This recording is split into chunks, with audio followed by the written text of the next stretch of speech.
Oh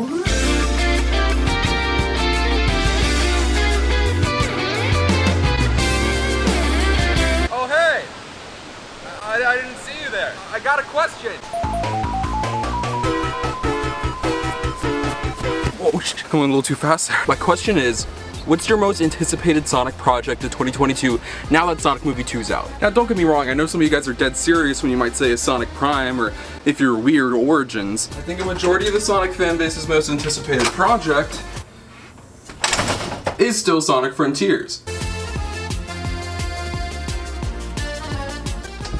Bet you didn't know there were jackets on the door, did you? Even though I do believe that Sonic Frontiers is the most anticipated project, it's also the one that I think people are least sure about. Now, why is this, Ricardo? Why am I saying this? And while this definitely doesn't apply to every person who's looking forward to Sonic Frontiers, I'm sure people are going into it blindly expecting it to be good, and there are a lot of people who are just simply not looking forward to it. That is fine. Everybody is entitled to think however they want. This is just what I'm getting from it. Something that always floats over Sonic fans' heads, something I think a lot of people are starting to get kind of tired of, is the Sonic cycle. I know, the Sonic cycle, but don't worry, it's not one of those videos. If anything, this is a positive turn on it. I think something that we haven't seen from Sonic Frontiers is that they potentially are trying to end the Sonic cycle. I saw this article from Digital Trends. I didn't read it all, I just saw the headline, and it kind of sparked this video idea. I think that not only is SEGA trying to avoid the Sonic cycle, I think they're trying to end the concept of it. Now, Sonic cycle, what are you talking about? What's going on, Ricardo? If you aren't familiar with the Sonic cycle, let me break it down real quick with this very popular image. First info on new Sonic game, lack of friends and screens,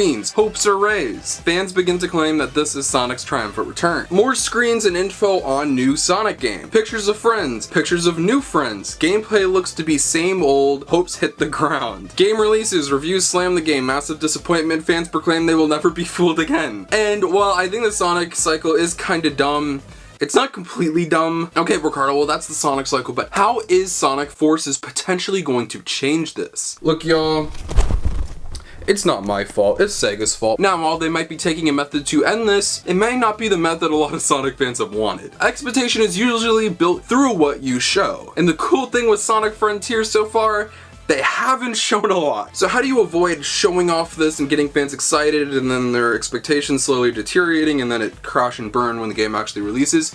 You don't show it. And let's not get anything wrong, SEGA had showed off Sonic Frontiers, obviously with a teaser and then another teaser or a trailer, I don't know what you would call it, that showed off the environments and some more CGI. We're now at the beginning of May, kind of entering the middle of it, and we still haven't received anything Sonic Frontiers since the Game Awards in December of 2021. I don't think Sega's marketing is a mistake, even if I don't agree with it. I think Sega is actively trying to not show off a lot of the game, to not build the same expectation up like they have games prior. With Sonic Forces, they not only showed more in their reveal trailer, but also there was still stuff shown off long before the game was going to release. This allowed time for things to fester and build in Sonic fans' minds, giving them enough drops of things along the way to go off of and make judgments over. Not just that, but they had like low-key false advertisement for E3. I did not forget about that. That got fans ridiculously excited as well. It's not the case for Frontiers. Opposed to March, when Sonic Forces gameplay was shown off for the first time, we're now in May,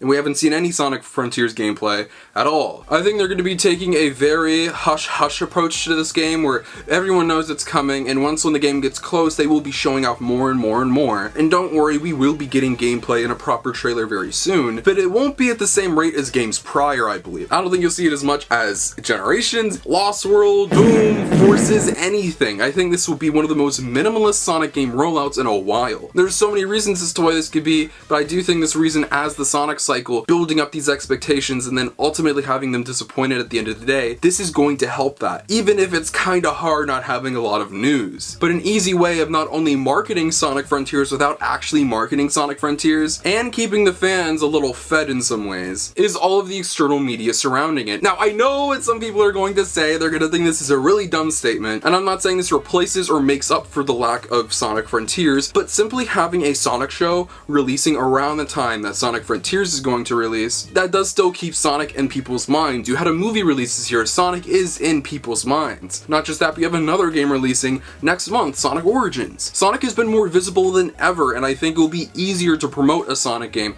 and get it out there, thanks to all of this external media supporting the overall Sonic brand. Do they need to promote Sonic Frontiers with a proper marketing campaign? Absolutely, but I don't think it's as heavily reliant on that sole thing because you have so much other stuff going on with the Sonic brand. There have been so many theories as to why we're not getting Frontiers. Oh, is the game not ready? What's going on? To, oh, they just don't want Frontiers and Origins to have their marketing campaign kind of clash to where it could affect Origins. No, I think this might be the reason. I think SEGA is afraid of the Sonic cycle, and they do think it's legit. And if you look at the trends from the past Sonic games, it kind of is. Forces, while not a failure for SEGA financially, was not a very well received Sonic game, and even though it did perform pretty well, I still don't think it's what they wanted it to be. I think they wanted a critically acclaimed game, but you can't do that when you put out a rushed, cheaply made 2-hour game. It's longer than 2 hours, I'm just exaggerating. Lost World was not what they wanted it to be. They were tied into a bad deal with Nintendo. We're not even going to talk about Sonic Boom. That wasn't them, by the way. That was a Big Red Button. Still, SEGA is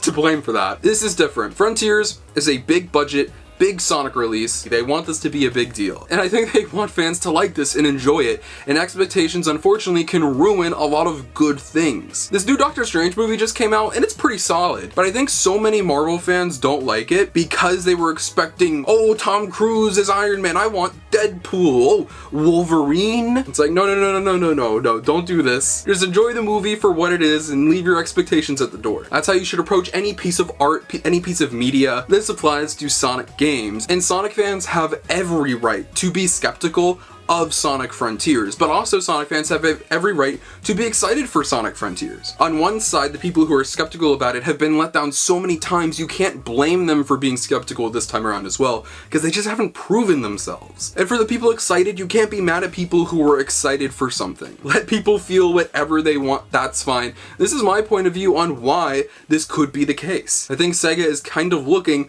at that negative response and is trying to find a way to subvert that, because the happy people are already happy.